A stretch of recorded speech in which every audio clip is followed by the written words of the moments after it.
மேற்கு தொடர்ச்சி மலையின் முகடுகளில் கருமேகங்கள் ஒரு போர்வை போல படர்ந்திருந்தன. மழையின் அறிகுறியே இல்லாத அந்த இரவில் காற்றில் மட்டும் ஒருவிதமான ஊசி போன்ற குழுமை ஊடுருவியிருந்தது. மலை அடிவாரத்தின் வளைவுகளில் ஏறிக்கொண்டிருந்த அந்த எஸ்யூவி காரின் ஹெட்லைட் வெளிச்சம் சாலையோரத்து அடர்ந்த புதர்களில் பட்டு தெரித்தது. சாலையின் ஓரத்திலிருந்த ஒரு பழைய கல் பலகையில் மரணபுரி 2 கிலோமீட்டர் என்ற எழுத்துக்கள் தேய்ந்து போய் தெரிந்தன. அந்த பெயரை கண்டதுமே நிவேதிதாவின் கைகள் காரின் ஸ்டியரிங்கை இன்னும் பலமாக பற்றிக் கொண்டன. அவள் அவ்வப்போது ஜன்னலுக்கு வெளியே தெரிந்த அந்த பாழடைந்த பங்களாவை பார்த்து மிரண்டாள். அது இருளில் வாய்ப்பிழந்து நிற்கும் ஒரு ராட்சத மிருகத்தைப் போல காட்சியளித்தது. ருத்ரன், இந்த முறையாவது நம்ம ஊர் பேச்சை கேட்காம இருந்திருக்கலாம். மரணபுரின்னு பேர் வச்ச ஊர்ல நல்லதா ஏதாவது நடக்குமா? நிவேதிதா தன் அச்சத்தை வெளிப்படையாகவே புலம்பினாள். ருத்ரன் அவளது பதற்றத்தை ரசித்தபடி தனது டிஜிட்டல் ஆடியோ ரெக்கார்டரின் சென்சிட்டிவிட்டியை சரி செய்து கொண்டிருந்தான். அவனது விரல்கள் நுணுக்கமாக அந்த சாதனத்தை இயக்கின. நிவேதிதா, பயப்படாதே. மரணபுரிங்கிறது அந்த ஊரோட பழைய ஜமீன் குடும்ப பெயர்லிருந்து வந்தது. ஆனா இப்போ நடக்கிறது தான் கொஞ்சம் விசித்திரமா இருக்கு. இந்த வாரம் மட்டும் அந்த ஊர்ல 3 பேர் இறந்துட்டாங்க. போலீஸ் ரிப்போர்ட் படி அவங்க இறக்குறதுக்கு முன்னாடி அந்த பங்களாவுல கடிகாரம் சத்தம் கேட்டதா சொல்றாங்க. ஆனா அந்த பங்களாவுக்குள்ள இப்போ யாருமே இல்லையே. கார் அந்த பிரம்மாண்டமான இரும்பு கேட்டின் முன்னே வந்து நின்றது. துருப்பிடித்திருந்த அந்த கேட் காரின் வெளிச்சத்தில் ஒரு சிலந்தியின் வலை போல தெரித்தது. ருத்ரன் காரை விட்டு இறங்கி கேட்டை திறக்க முயன்றபோது அதன் இரும்பு உரசல் சத்தம் அந்த நிசப்தமான இரவில் பெரும் இரைச்சலாக கேட்டது. வாசலில் இருந்த செக்யூரிட்டி போஸ்ட் காலியாக கிடந்தது. அங்கிருந்த ஒரு மர நாற்காலி தலைகீழாக கவிழ்ந்து கிடந்தது. ஏதோ ஒரு அவசரத்தில் அங்கிருந்தவர் ஓடியது போல தோன்றியது. சுற்றுமுற்றும் மலர்ந்திருந்த நந்தவனத்து செடிகள் பராமரிப்பின்றி புதர்களாக மண்டி பங்களாவை சூழ்ந்திருந்தன. நிவேதிதா காரை அணைத்துவிட்டு இறங்கினாள். அவளது இதயம் வேகமாக துடித்தது. ருத்ரன், அங்க பாரு என்று அவள் மேல் மாடியை சுட்டிக்காட்டினாள்.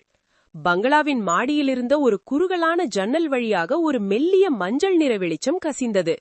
அது ஒரு கைவிளக்கு எரிந்து சட்டென்று அணைவதை போல இருந்தது. அடுத்த நொடி அந்த இடம் மீண்டும் கங்கு இருளில் மூழ்கியது. யாரோ உள்ள இருக்காங்க. நிவேதிதாவின் குரல் நடுங்கியது. ருத்ரன் தனது டார்ச் லைட்டை எடுத்துக்கொண்டான். உள்ள யாருமே இல்லைன்னு தான் ஊர்ல சொல்றாங்க.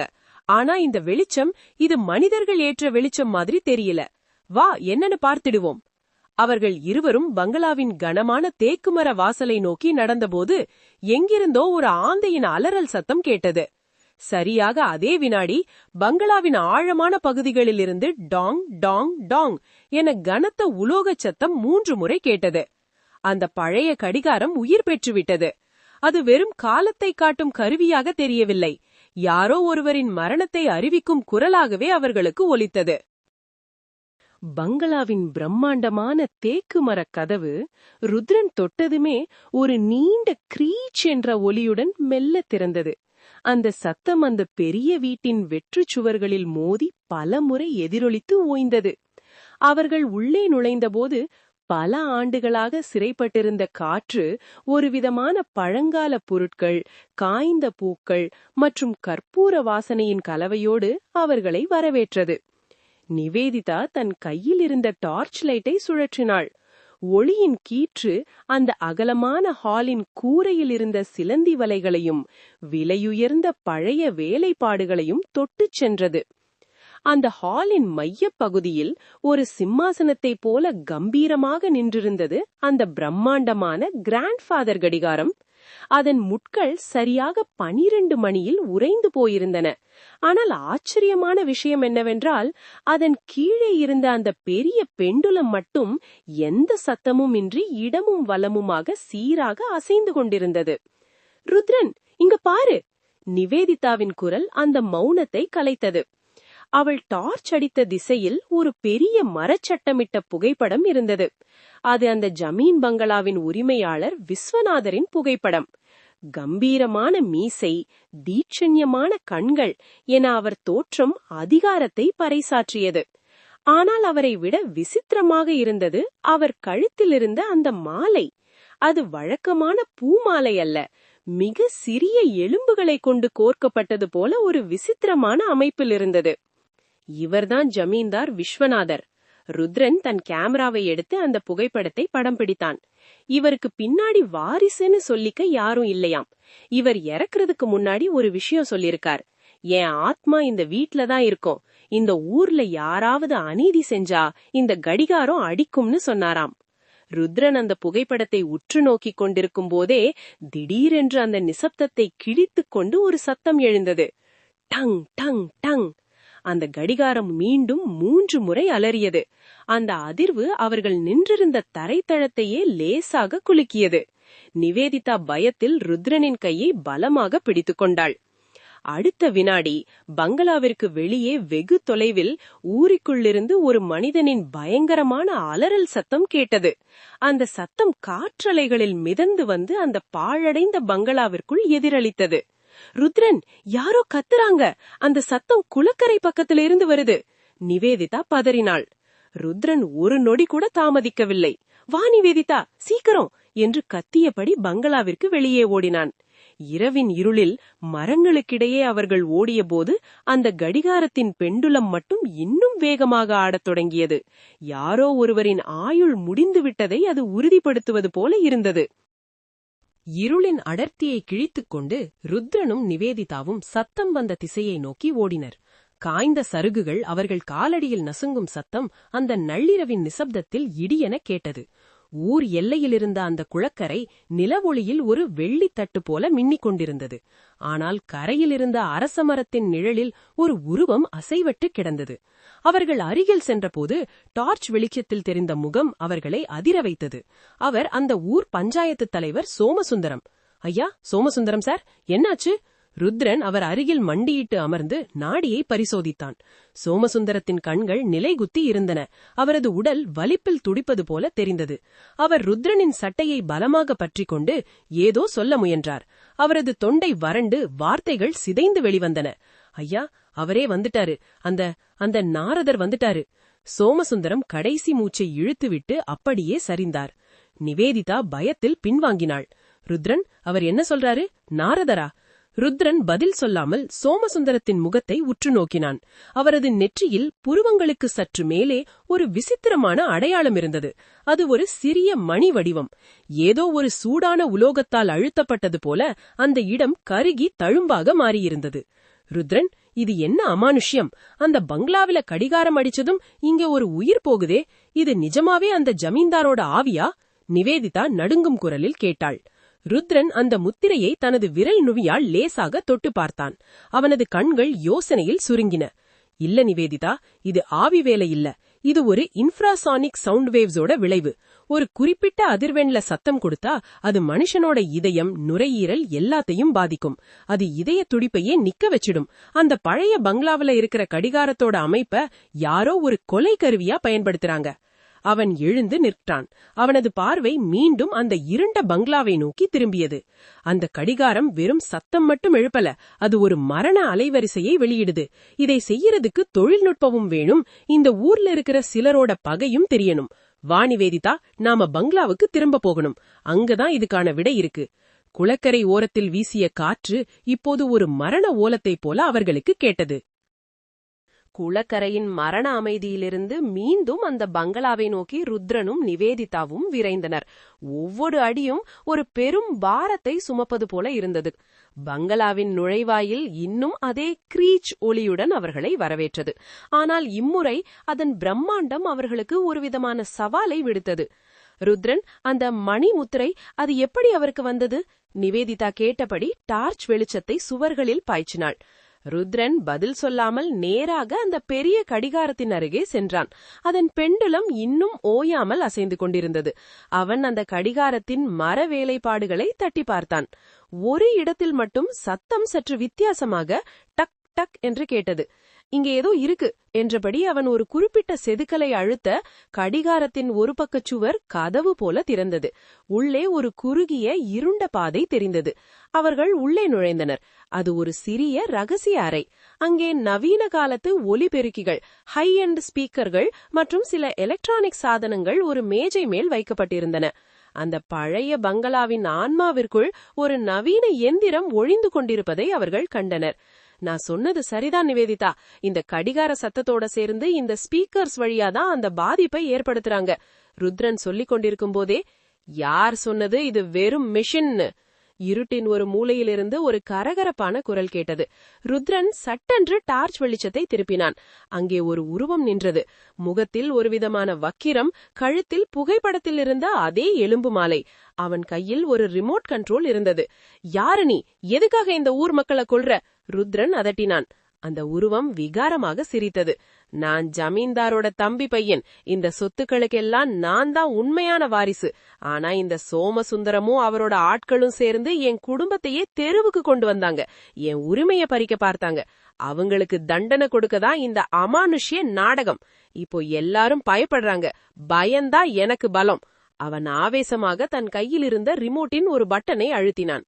அடுத்த வினாடி பங்களா முழுவதும் ஒரு பயங்கரமான ரீங்கார சத்தம் எழத் தொடங்கியது. அது காதுகளை கிழிப்பது போலவும் மண்டைக்குள் ஆயிரக்கணக்கான ஊசிகளை இறக்குவது போலவும் இருந்தது. நிவேதிதா தன் இரு கைகளாலும் காதுகளை பொத்திக் கொண்டு அப்படியே தரையில் அமர்ந்தாள். அவளது கண்கள் சிவந்து மூக்கின் நுனியில் ஒரு மெல்லிய இரத்த துளி அரும்பியது. நிவேதிதா, என்னால முடியல, தலை வெடிக்கிற மாதிரி இருக்கு. அவள் வலியால் அலறினாள். ருத்ரன் தன் நிலை தடுமாறினாலும் மன உறுதியை விடவில்லை. அந்த சத்தம் அவனது நரம்புகளை தாக்கியது. ஆனால் அவனது மூளை ஒரு தீர்வை நோக்கி ஓடியது. அந்த ரகசிய அறையின் சுவர்கள் அதிர்வது போல தோன்றியது. காதுகளை துளைக்கும் அந்த ரீங்காரச் சத்தம் ஒரு கண்ணுக்கு தெரியாத அரக்கனை போல அவர்களை சூழ்ந்து நெரித்தது. நிவேதிதா தரையில் சுருண்டு கிடந்தாள். அவளது உடல் அந்த உயர் அதிர்வின் ஒளியின் தாக்கத்தால் நடுங்கிக் கொண்டிருந்தது. இன்னும் சில நிமிஷம்தான், உங்க இதயம் தானா நின்னிடும் என்று அந்த வாரிசு கத்தினான். அவனது முகம் அந்த நீல நிற எலக்ட்ரானிக் ஒளியில் பேய் போல தெரிந்தது. ருத்ரனின் கண்கள் இருளத் தொடங்கின. தலைக்குள் ஒரு பிரம்மாண்டமான சுத்தியல் கொண்டு யாரோ அடிப்பது போன்ற வலி. ஆனால் அவன் தன் சுய நினைவை தக்க வைக்க போராடினான்.